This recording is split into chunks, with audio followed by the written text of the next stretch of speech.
Captain Lee Dong-min stood on the bridge of his ship, watching the stars through the wide viewing window. His ship, the Harmony's Edge, was coming home after another successful mission. The crew around him worked quietly at their stations, tired but happy. They had just spent 3 months helping 2 alien races solve a big problem without fighting. Dr. Park So-ra walked up to him, holding a datapad. She looked pleased with herself. The Velkari and Austin leaders signed the peace agreement an hour ago, she said. No more fighting over those mining rights.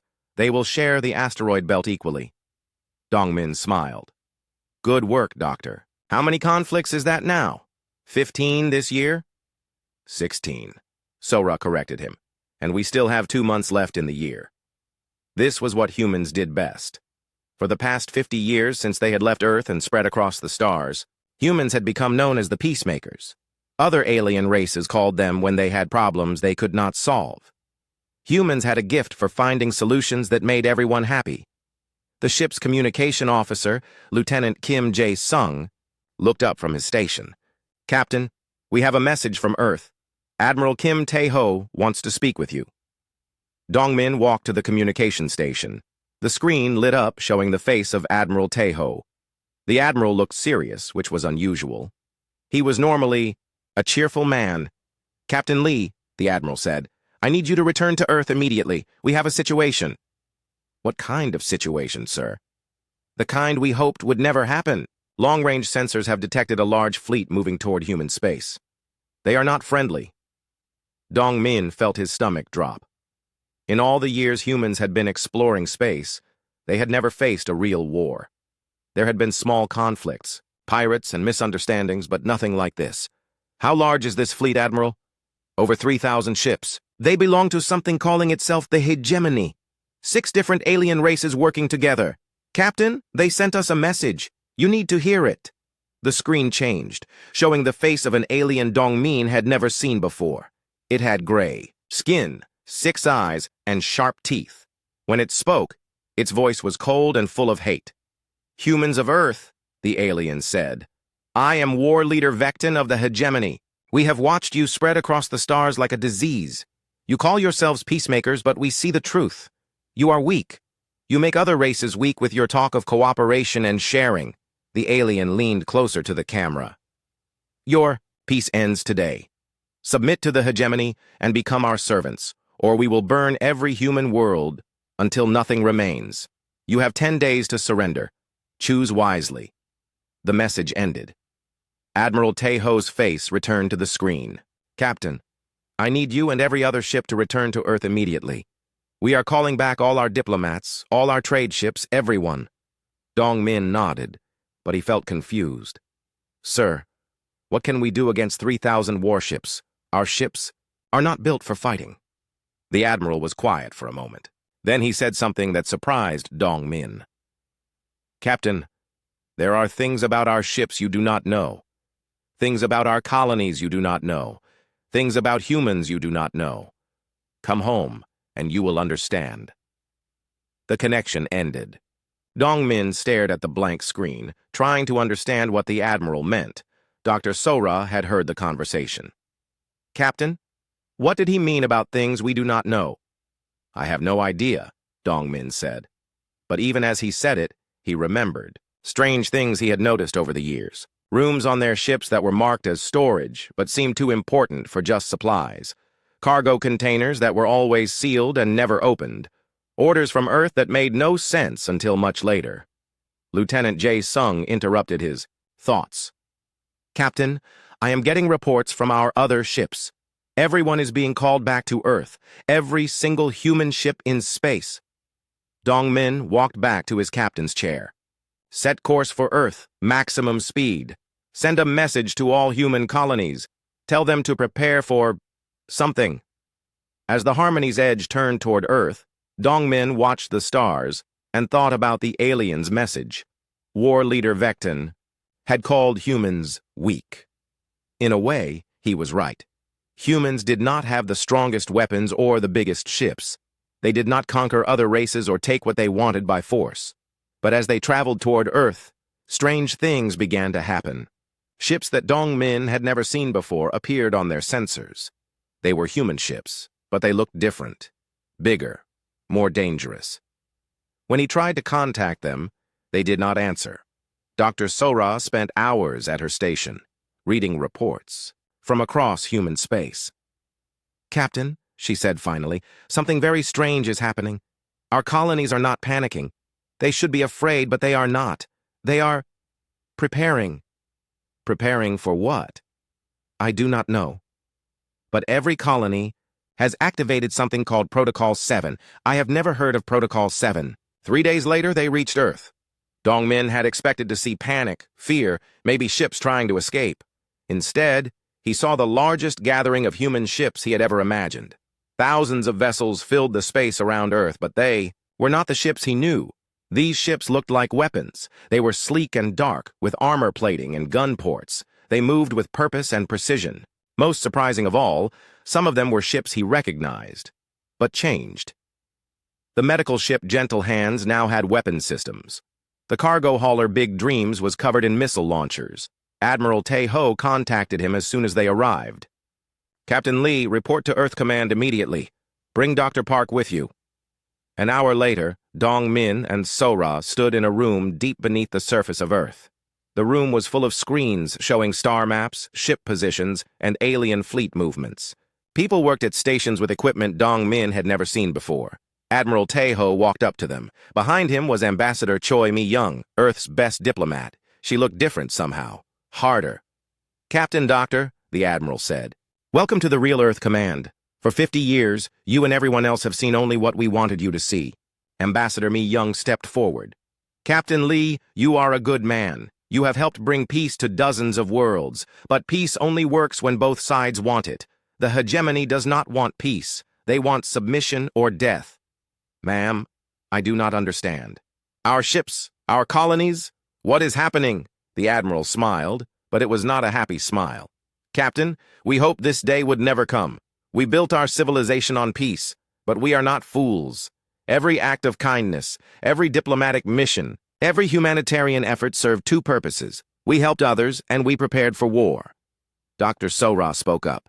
"All those cultural exchanges, all the alien technology we studied to help other races, we learned everything we could about every species we met," Ambassador Mi-young said. "Their strengths, their weaknesses, their fears, their hopes. We built weapons designed specifically to fight each race we encountered." Dong Min felt like the world was spinning around him. "But we are peacemakers. We do not fight." "No," Admiral Tae-ho said. "We chose not to fight. There is a difference. Tonight, we send our final message to all human colonies and to the galaxy. Then we go dark. When we emerge, the hegemony will learn what humans choose when peace is no longer an option." The message went out across all human space and beyond. Ambassador Mi-young spoke the words that would change everything. "To all who hear this message, we are the humans of Earth and her colonies. For 50 years, we have chosen peace. We have helped where we could, shared what we had, and sought cooperation over conflict.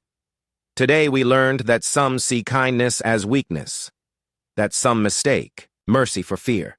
We chose peace once, believing it was strength. Now we choose what comes next. All human worlds are going dark. When we return, you will understand what we have chosen. Remember us not as we were, but as we had to become." The transmission ended. Across human space, every communication array went silent. Every trade route stopped. Every diplomatic mission ended. In the darkness between the stars, humanity prepared for war. Engineer Yoon Ji-ho had been waiting for this day for 20 years. Deep beneath the surface of Europa, Jupiter's ice moon, she stood in a massive chamber that officially did not exist.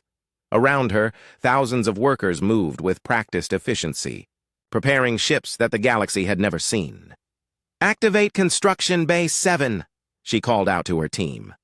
Above them, the ice ceiling split open, revealing a ship that defied everything the galaxy thought they knew about human engineering. The vessel was 3 kilometers long, covered in armor that seemed to drink in light, and bristled with weapons that incorporated technology from a dozen different alien races. Commander An Soo-jin walked up behind her. "Beautiful, is it not?" The inevitable peace, 30 years of preparation, and she is finally ready. Jiho nodded, but her mind was already on the next ship. How many more construction sites are activating today? All of them. 47 hidden shipyards across human space. The Shadow Fleet is rising. 20 years ago, when Jiho was a young engineer, she had wondered why her design assignments seemed so strange. Why did a hospital ship need modular weapon mounting points? Why did cargo vessels require military-grade armor plating built into their hulls? Why did every human structure in space have defensive systems disguised as communication arrays? Now she understood. Humanity had never truly chosen peace. They had chosen to prepare for war while hoping it would never come. Dr. Nam Hyun-woo sat in his office on Earth, surrounded by files that contained the psychological profiles of every alien species humanity had ever encountered. For decades, he had studied how different races thought, what they feared, what motivated them. Other scientists thought he was researching better ways to communicate and cooperate. They were only half right. The Velkari fear isolation above all else, he said to his assistant, reading from one file. Psychological warfare recommendation: capture their ships, but do not harm the crews. Hold them in comfortable prisons where they can see each other but cannot touch. They will break within days. He moved to another file. The Osthen value honor in combat. They cannot comprehend an enemy who saves their lives. Recommendation: disable their ships, then immediately begin rescue operations for their wounded. Their warriors will not know how to process this and will become mentally paralyzed. Every act of human kindness had been genuine, but it had also been intelligence gathering.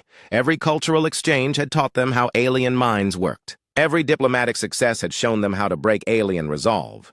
His communication device chimed. A message from Admiral Tae-ho. Operation Mindbreak is authorized. Begin Phase 1. Hyun-woo smiled. Phase 1 was simple. Let the hegemony see what they expected to see. War leader Vecton stood on the bridge of his flagship, the Domination. Around him, his officers reported on the human colonies they were approaching. Everything was going exactly as planned. The human world of New Haven shows no defensive preparations, his tactical officer reported. Sensors detect only civilian structures and orbital stations. What about their fleet? Gone, war leader. All human ships have retreated to their home system. They are cowering around Earth like frightened children. Vecton laughed. As expected, humans are weak. They build pretty cities and talk about peace, but when real warriors arrive, they run home to hide. But even as he spoke, something nagged at him.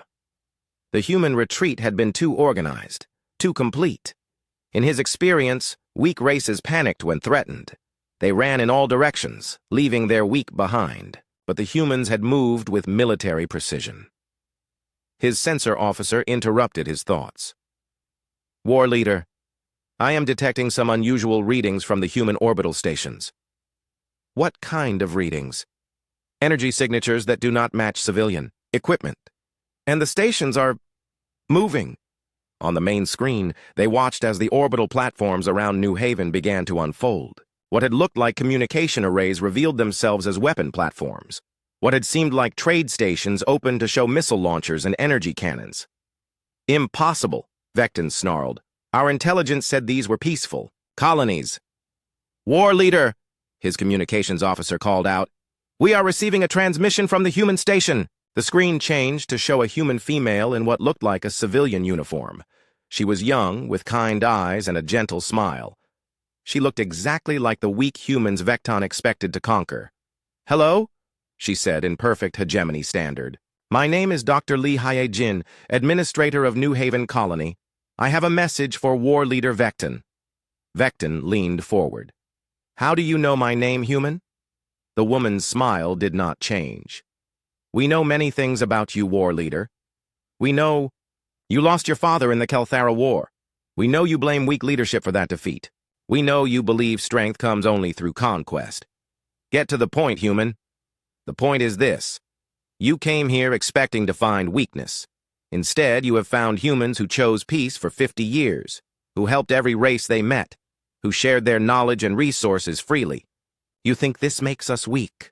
She paused, and for just a moment her kind expression changed. Vecton saw something in her eyes that made his blood run cold. "You are about to learn how wrong you are." The transmission ended. Immediately, the human orbital platforms opened fire. But these were not ordinary weapons. Each shot was perfectly placed, designed to disable rather than destroy. Vecton watched in disbelief as his ship's weapon systems were surgically removed while their life support remained intact. His fleet was being systematically neutered without killing a single crew member. "Return fire," he ordered. "War leader, our weapon systems are offline. Engines, also offline. Communications? Working perfectly, sir." Another transmission came through. The same human woman appeared on screen, but now she was wearing military insignia that Vecton did not recognize. "War leader Vecton," she said, "your fleet is now helpless. However, we are detecting several hull breaches on your ships. We are sending medical teams to assist with your wounded.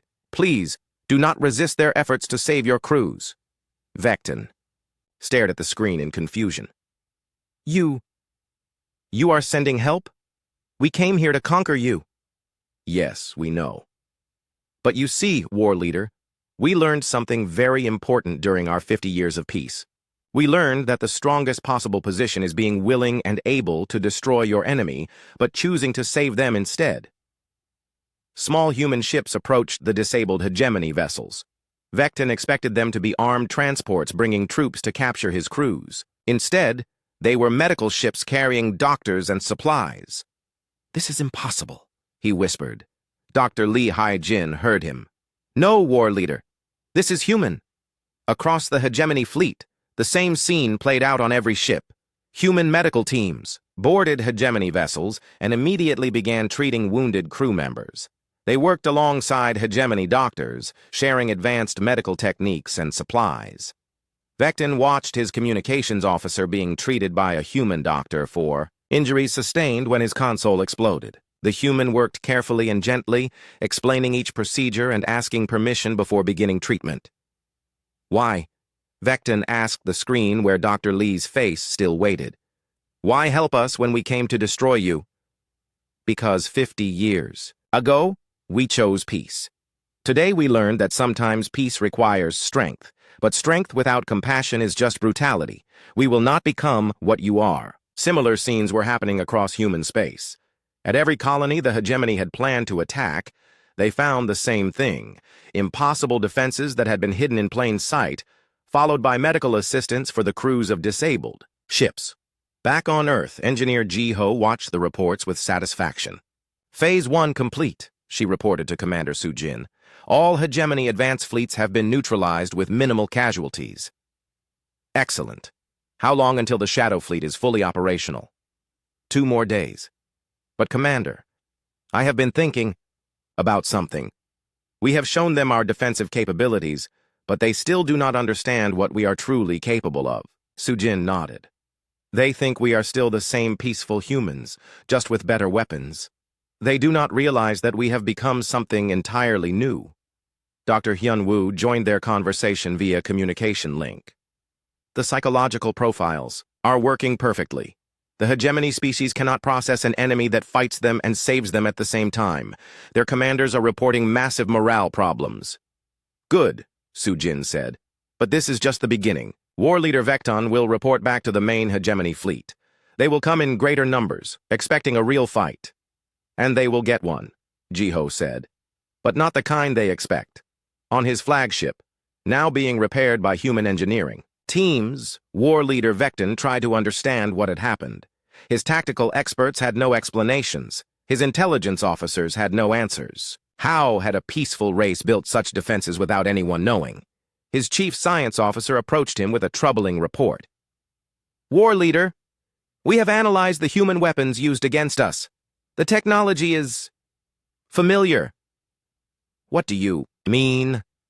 "They have incorporated design elements from our ships, from Velkari energy systems, from Austin defensive matrices, from every race in the hegemony. Somehow they learned our military secrets." General Ryu Sang-min stood in the command center of the battle station Hidden Hope, watching the largest fleet in galactic history approach human space. The hegemony had sent everything they had: 15,000 ships carrying the combined might of 6 warrior races. "General," his aide reported, "the enemy fleet will reach the outer colonies in 6 hours. They are broadcasting threats across all frequencies." Sang Min nodded calmly. "Have they responded to our offer of surrender terms?" "Sir, we offered them surrender terms. They laughed and said they would accept nothing less than total human submission." "Then they have chosen the hard way." Sang Min turned to his communications officer. "Send the activation code to all units. Operation Compassionate Victory begins now." Lieutenant Seo Jae-won sat in a small ship hidden in an asteroid field, watching the hegemony fleet pass by. His ship, the Quiet Truth, looked like a simple research vessel. The hegemony sensors ignored it completely. "Beginning psychological operations," he reported to his team. Across human space, dozens of ships like his began broadcasting carefully crafted messages into hegemony communications networks. The first message was simple, a recording of hegemony children singing traditional songs, followed by the voice of a human child saying, "Thank you for teaching us your beautiful music. We hope you come visit us someday so we can sing together." The second message showed human doctors working in hegemony refugee camps, treating diseases and injuries while learning hegemony medical techniques. A human doctor spoke to the camera. "Your people taught us so much about bone regeneration. We have used this knowledge to help thousands of other species." The third message was the most devastating. Recordings of hegemony leaders from years past, thanking humans for their aid during natural disasters, praising human generosity, calling humans the galaxy's greatest treasure. Jae-won watched his instruments as the messages spread through the hegemony fleet's communication system. "Psychological impact confirmed," he reported. "Enemy communications show significant distress patterns." On the hegemony flagship Eternal Conquest, Supreme War Leader Thakton tried to understand the reports flooding in from his fleet. His warriors, the most feared in the galaxy, were becoming confused and demoralized before the battle had even begun. "These messages," he demanded of his communication officer, "where are they coming from?" "Unknown, Supreme War Leader. They appear to be broadcasting from everywhere and nowhere. Our technical teams cannot block them." Thakton watched one of the human broadcasts on his screen. It showed a human woman holding a hegemony infant, both of them laughing. The woman was clearly a doctor, and the infant had been injured, but was now healthy and happy. "This is psychological warfare," Thakton realized. "They are trying to make us weak by reminding us of their kindness." But even as he said it, he felt the impact of the strategy. How do you destroy someone who saved your people? How do you kill someone who taught your children to sing? Captain Hanbo Young commanded the hospital ship Mercy's Blade, though it no longer looked like any hospital ship in galactic history. The vessel had been completely rebuilt, turning medical bays into weapon platforms and surgical equipment into targeting systems. But it still carried the largest medical staff in the human fleet. "Captain," her medical officer reported, "we have visual confirmation of the enemy fleet, beginning combat operations." The Mercy's Blade moved toward the approaching hegemony ships with a grace that confused enemy gunners. It should have been an easy target, but somehow their weapons kept missing. They did not realize that the ship's medical sensors, designed to see inside living bodies, were perfectly suited for predicting pilot reactions and movement patterns. "Fire solution achieved," her weapons officer announced. "Execute procedure gentle hand," Bo Young ordered.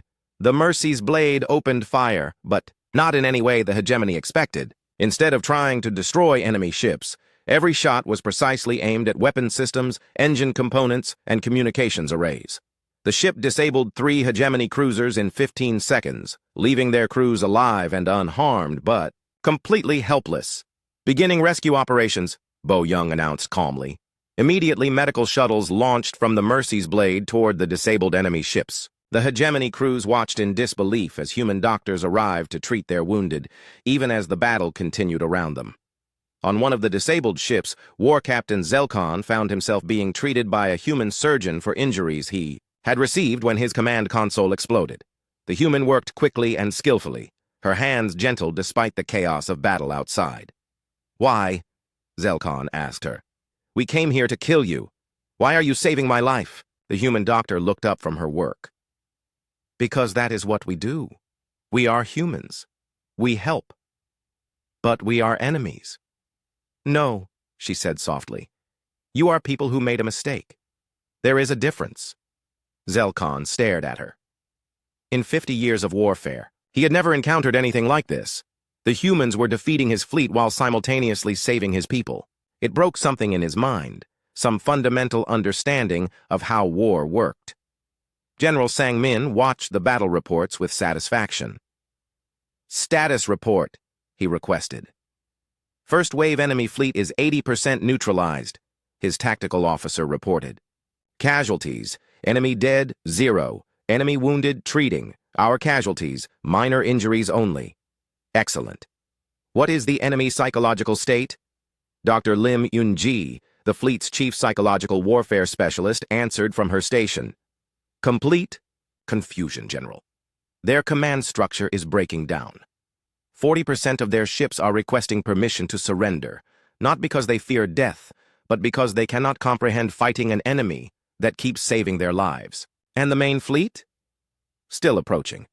But we are detecting serious morale problems. Our broadcast operations are having significant impact. Lieutenant Jaewon's psychological operations had expanded. Now, instead of just broadcasting messages, human ships were approaching hegemony vessels under flags of truce, offering food, medical supplies, and technical assistance. This is insane, War Leader Vecton told his crew as they watched a human cargo ship dock with their damaged vessel. They are bringing us spare parts for our engines, the same engines we plan to use to attack their worlds. His engineer reported back after meeting with the human repair team. War Leader, they have given us components that are better than our original parts. Our ship is now more capable than it was before the battle.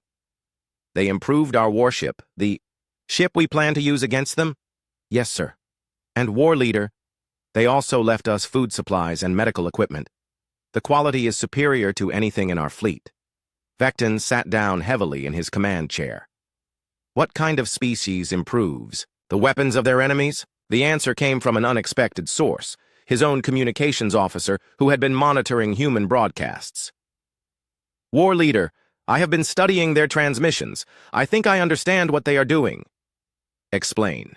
They are not trying to defeat us, War Leader. They are trying to convert us. As the human strategy became clear, panic spread through the hegemony fleet. This was not war as they understood it. There was no honor in defeat, no glory in victory, no clear way to respond to an enemy that fought you with one hand and saved you with the other. Supreme War Leader Thakton tried desperately to maintain control of his forces. All ships, ignore human medical offers. Do not accept their supplies. Destroy any human vessel that approaches. But his orders created an impossible situation. When human medical ships approached under truce flags to assist damaged hegemony vessels, Thakton's warriors were supposed to fire on doctors and rescue workers. Many refused.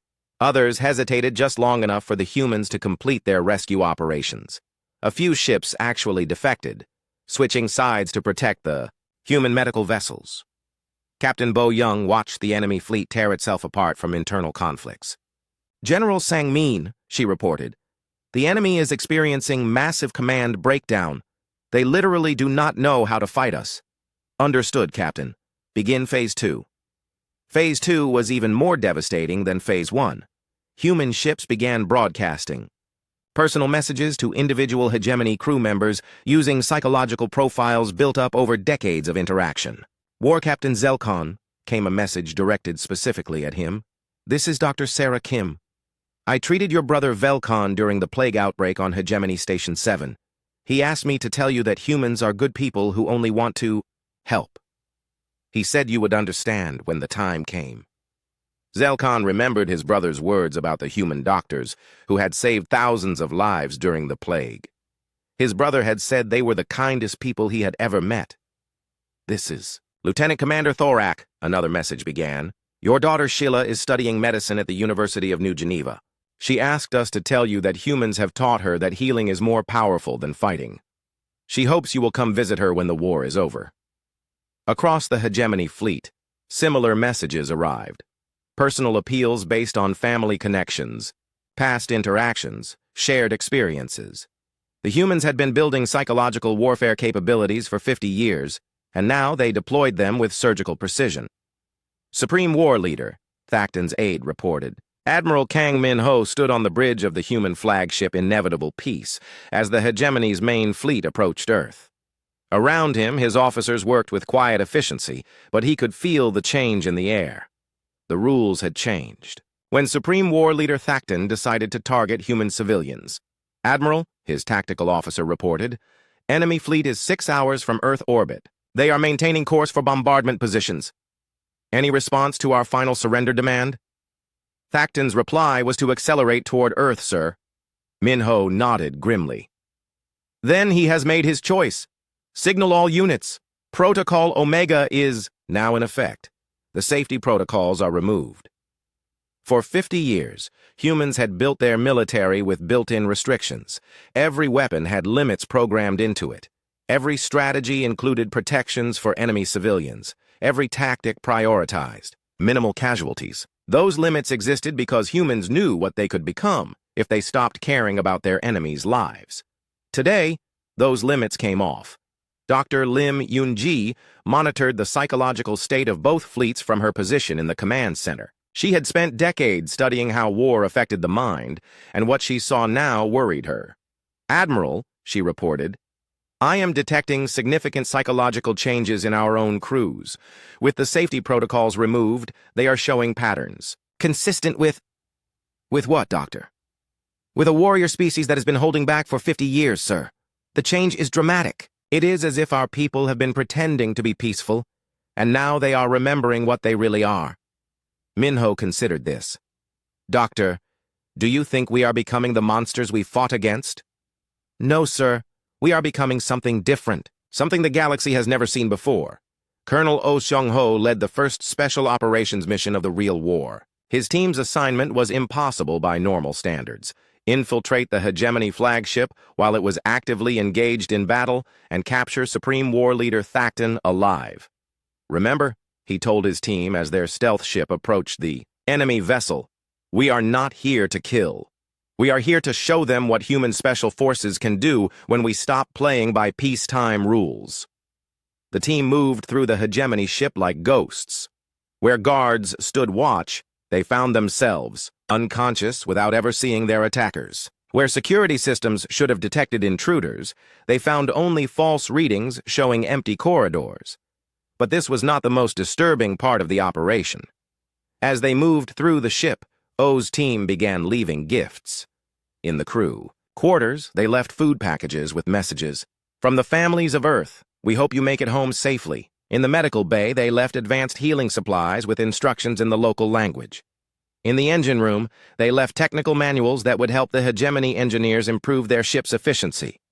Colonel, one of his team members asked, why are we helping them while we are trying to capture their leader? Because, O replied, we want them to understand exactly what kind of people they chose to fight. On the hegemony flagship bridge, Supreme War Leader Thacton received increasingly bizarre reports from his security teams. Sir, intruders have been detected on Deck 7, but they left medical supplies in our wounded bay. Sir, engineering reports unauthorized access, but the intruders improved our engine efficiency by 15%. Sir, someone infiltrated our communications array, but they used it to send messages from our crew to their families back home. Thacton stared at his officers. Are you telling me that human commandos are breaking into our ship to help us? It appears so, sir. That was when Colonel O appeared on the bridge. He simply walked out of the shadows as if he had been there, all along. His weapon was holstered, and his hands were empty. Supreme War Leader Thacton, he said calmly, I am Colonel Oh Seong-ho of Earth Special Operations. I am here to place you under arrest. Thacton reached for his weapon, but found his holster empty. O held up the gun with a slight smile. I removed this 3 minutes ago while you were talking to your officers. You never noticed. Impossible. Sir, with respect, you have no idea what impossible means when it comes to humans. O gestured to the tactical display, which now showed the human fleet surrounding the hegemony forces. Your fleet is trapped. Your ships are disabled. Your crews are being rescued by our medical teams. You can surrender now, or you can watch us demonstrate what human special forces do when we stop being polite. Thacton looked around his bridge. Every one of his officers was staring at O with expressions of shock and fear. A single human had infiltrated their most secure ship, improved their systems while he was there, and captured their leader without firing a shot. "What do you want?" Thacton asked. "We want you to understand something very important," O replied. "Every human act of kindness over the past 50 years was genuine. Every time we helped your people, we really wanted to help. But every act of kindness also taught us exactly how to destroy you if we ever needed to." Captain Han Bo-young commanded the final assault on the Hegemony Fleet's main battle group, but this was unlike any assault in galactic history. "All ships," she broadcast, to her task force, "engage the enemy. Disable all weapons systems, protect all life support, begin immediate rescue operations for any casualties." The human ships moved through the hegemony formation like dancers, their weapons firing with impossible precision. They destroyed turrets while leaving the crew compartments intact. They disabled engines while preserving navigation systems. They eliminated threats while saving lives. But the speed and efficiency of the assault was terrifying. Where the humans had been careful and methodical before, now they moved with deadly grace. Ships that had taken hours to disable previously were neutralized in minutes. "Captain," her weapons officer reported, "Hegemony battlecruiser destructions. Edges disabled. They are requesting medical assistance for wounded crew. Dispatch medical teams immediately. What is our casualty count?" "Hegemony casualties, 43 wounded, 0 dead. Our casualties, none." Bo-young nodded with satisfaction. "Excellent. Continue the assault." War Captain Zelkon, still aboard his repaired ship, watched the human assault with growing amazement. These were the same humans who had been treating his wounded and improving his engines just hours before. But now they fought with a skill and intensity that left his warrior crew speechless. "War Captain," his tactical officer reported, "the humans are not just defeating us, they are demonstrating that they could have ended this war in minutes if they had wanted to." "What do you mean?" "Look at their patterns, sir. Every shot is perfectly placed, every movement is precisely calculated. They are not fighting as hard as they can. They are fighting just hard enough to win while keeping us all alive." Zelkon watched the tactical display and realized his officer was right. The humans were holding back even now, even with their safety protocols removed.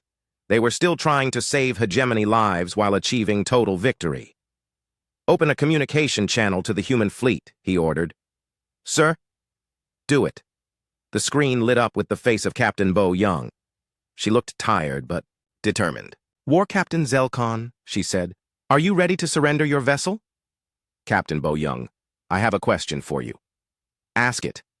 "Could you have defeated us at any time over the past 50 years?" Bo-young was quiet for a moment. "Yes," she said, finally. "From the first day humans met the hegemony, we could have conquered your entire alliance in a matter of weeks." "Then why did you not?" "Because conquest is not what we wanted. We wanted friends. We wanted partners. We wanted to build something better than what existed before." Zelkon felt something break inside his chest. "And we threw that away." "No, War Captain. You made a mistake. There is a difference." "What happens now?" "Now you surrender. Your crews will be treated with respect and dignity. Your wounded will receive the best medical care we can provide. Your ships will be repaired and returned to you. And then we will sit down together and discuss how to build the galaxy your children deserve to inherit." Zelkon looked around his bridge at his crew. They were all staring at him, waiting for his decision. "Captain Bo-young," he said, "I surrender my ship and my crew to human authority, and I formally request political asylum for myself and anyone else who wants it." "Asylum?" "War Captain, you will not be prisoners. You will be our guests." Dr. Lim Yoon-ji watched the surrender ceremonies from her position in the Fleet Command Center. Across the Hegemony Fleet, ship after ship was laying down arms and requesting human assistance. "Admiral," she reported to Minho, "I am seeing something unprecedented in the psychological profiles." "What is it, Doctor?" "The Hegemony crews are not just surrendering out of fear or defeat. They are surrendering because they want to become human allies. They have seen what we are capable of, and they want to be part of it, rather than opposed to it. And our own crews? That is the remarkable part, sir. Despite removing all safety protocols, despite fighting harder than we have, ever fought before, our people have not become monsters. They have become something new. Warriors who fight with compassion. Soldiers who wage war in service of peace. Admiral Minho nodded slowly. Doctor, what do you think we have become? I think, sir, that we have become exactly what the galaxy needs. We are proof that strength and kindness can exist together. 6 months after the end of the Hegemony War, Ambassador Choi Mi-young stood before the largest gathering of alien species in galactic history. Representatives from over 200 worlds filled the Great Assembly Hall on neutral Kepler Station, all of them trying to understand what humanity had become. Friends, she began, her voice carrying clearly through the translation systems. 6 months ago, the galaxy believed it understood humans. We were the peaceful species, the helpers, the ones who brought medicine and food and kind words wherever we went. She paused, looking out at the sea of alien faces. Some were former enemies, now allies. Others were old friends, now slightly afraid. All of them were confused. Today, you know that we are also the species that can end any war in the galaxy within hours, should we choose to do so. You have seen what humans become when forced to fight. And now you want to know. What happens next? Captain Lee Dong-min walked through the corridors of New Haven Colony, marveling at how much had changed. The orbital stations that had once been, disguised as communication arrays, now stood openly as defensive platforms. But they also served as research centers, hospitals, and cultural exchange facilities. Captain, Dr. Park Sora called out as she approached him. The integration teams are reporting excellent progress. Which teams? All of them. The former Hegemony engineers are working beautifully with our technical staff. The Velkari medical specialists are sharing their knowledge with our doctors. Even the Austin warriors are learning to work with our security forces. Dongmin nodded with satisfaction. Any problems? Only one. Everyone keeps asking the same question. Which is? They want to know if we were always warriors pretending to be peaceful, or if we were peaceful people who learned to fight. Dongmin considered this. What do you tell them? I tell them the truth. We were always both. We just chose which one to show. Dr. Lim Yunji published her final report on the psychological impact of the war in the New Galactic Journal of Xenopsychology. Her findings surprised everyone, including herself. Contrary to all expectations, she wrote, the human crews who participated in active warfare show no signs of psychological trauma or moral degradation. Instead, they demonstrate increased empathy, stronger ethical reasoning, and a deeper commitment to peaceful solutions. Her research assistant, a young hegemony psychologist named Vectar, asked her how this was possible.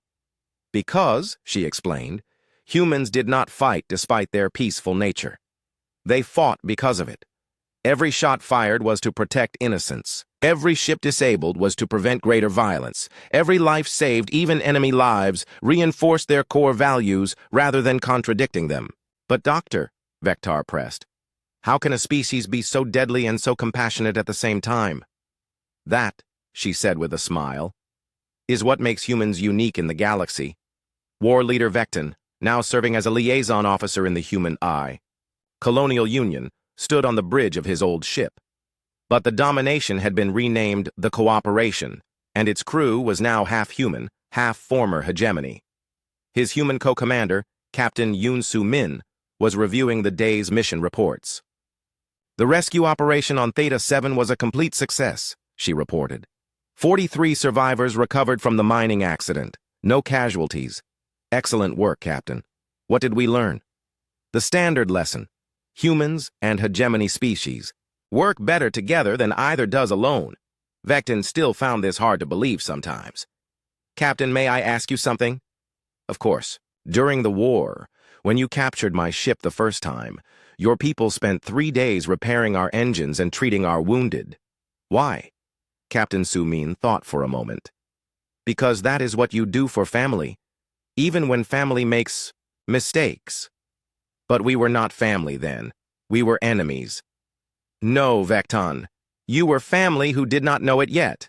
The biggest change in the galaxy was not military or political, but philosophical. The concept that Ambassador Mi-young had introduced, inevitable peace, was spreading through every major civilization. The idea was simple but revolutionary. Peace was not the absence of conflict, but the presence of such overwhelming capability for compassion that violence became literally unthinkable. Traditional peace, Mi Young explained to the Galactic Assembly, depends on everyone choosing to be peaceful. Inevitable peace depends on making kindness so powerful that cruelty becomes impossible. A representative from the Zeltharian Empire asked, "But Ambassador, what if someone chooses cruelty anyway?" "Then they face humans," she replied simply, "and they learn very quickly why kindness is the stronger choice." Colonel Oh Seong-ho now ran the Galactic Special Operations Academy, where the elite forces from dozens of species learned what humans called compassionate warfare. The goal, he taught his students, is not to defeat your enemy. The goal is to make your enemy want to become your friend. A hegemony student raised her hand. "Colonel, what if they refuse to become friends?" "Then, you disable their ability to hurt others while demonstrating why friendship is better. You become so skilled at protecting innocence that fighting you becomes pointless. You become so good at helping people that opposing you means opposing help itself." "But what if they still refuse?" Oh smiled. "Then you keep being kind to them until they change their minds. And trust me, they always change their minds eventually." The most remarkable development was happening on Earth itself. The planet that had gone dark during the war was now the brightest beacon in the galaxy. Ships arrived daily carrying beings from across known space, all of them wanting to study human culture, human technology, and most importantly, human philosophy. Admiral Kim Tae-ho, now Director of Galactic Relations, welcomed each group personally. "You want to understand how we did it," he would tell them. "How we became capable of such violence while remaining essentially peaceful. The answer is simpler than you think." "Tell us," they would ask. "We never stopped believing that every being in the galaxy deserves to be happy, healthy, and free. When someone threatened that belief, we fought to protect it.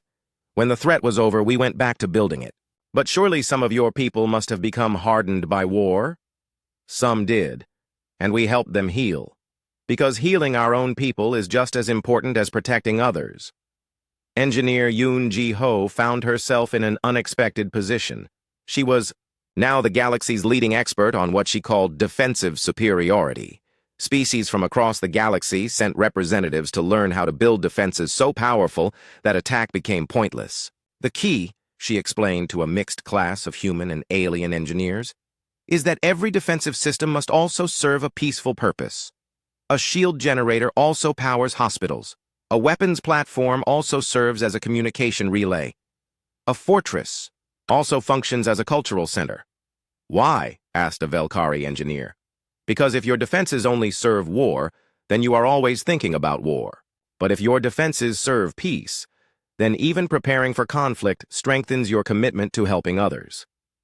Dr. Nam Hyun-woo's work on psychological warfare had evolved into something no one expected: therapeutic intervention on a galactic scale. His techniques for understanding alien psychology were now being used to help traumatized populations heal from conflicts.